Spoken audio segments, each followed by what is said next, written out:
15 డిఎస్సీలు తీస్తే అందులో 11 డిఎస్సీలు తీసిన ఘనత తెలుగుదేశం పార్టీది. ఉపాధ్యాయులు రాజకీయ నాయకుల చుట్టూ తిరిగి వారి బదిలీల కొరకు వారి ఆత్మగౌరవం దెబ్బతినకూడదని భావించి ఉద్యోగులకి ఉపాధ్యాయులకి కౌన్సిలింగ్ ప్రవేశపెట్టిన ఘనత తెలుగుదేశం పార్టీది. అలాగే మొన్న 2014లో తెలంగాణ విడిపోయినప్పుడు అక్కడ కేసీఆర్ ముఖ్యమంత్రి గారు 42% ఫిట్మెంట్ తో పిఆర్సీ ఇస్తే అంతకంటే 1% అయినా సరే మనం ఎక్స్ట్రా ఇవ్వాలని చెప్పి మన ఆంధ్రప్రదేశ్ రాష్ట్రంలో చంద్రబాబు నాయుడు గారు 43% ఫిట్మెంట్ తో పిఆర్సీ ఇచ్చిన ఘనత తెలుగుదేశం పార్టీది. మొన్న 2019-24లో దారుణంగా 117 జీవోలు తీసుకొచ్చి విద్యా వ్యవస్థను అస్తవ్యస్తం చేస్తే మరలా ఈ రోజు గౌరవ విద్యాశాఖ మంత్రి నారా లోకేష్ బాబు గారు వచ్చిన తర్వాత 117 జీవోను రద్దు చేసి దాని స్థానంలో ఓ ప్రత్యామ్నాయ జీవోని ఇప్పుడు తీసుకొస్తున్నారు.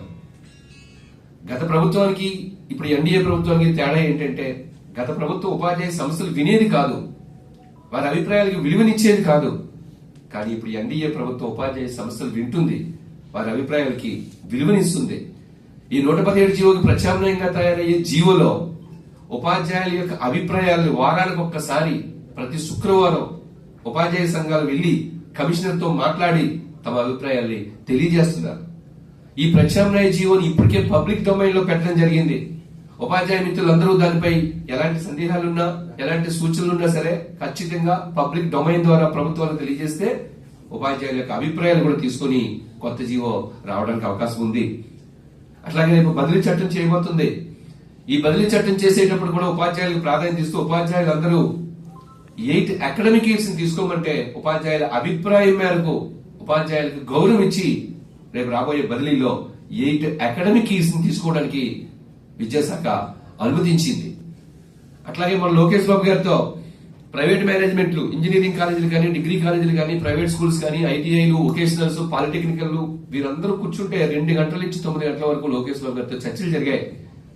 లోకేష్ బాబు గారు ఇంచుమించుగా వాళ్ళు అడిగిన 10 ఇయర్స్ రెన్యువల్ కావాలంటే ఆన్ ది స్పాట్ 10 సంవత్సరాలు రెన్యువల్ ఇచ్చేయడం జరిగింది లోకేష్ బాబు గారు.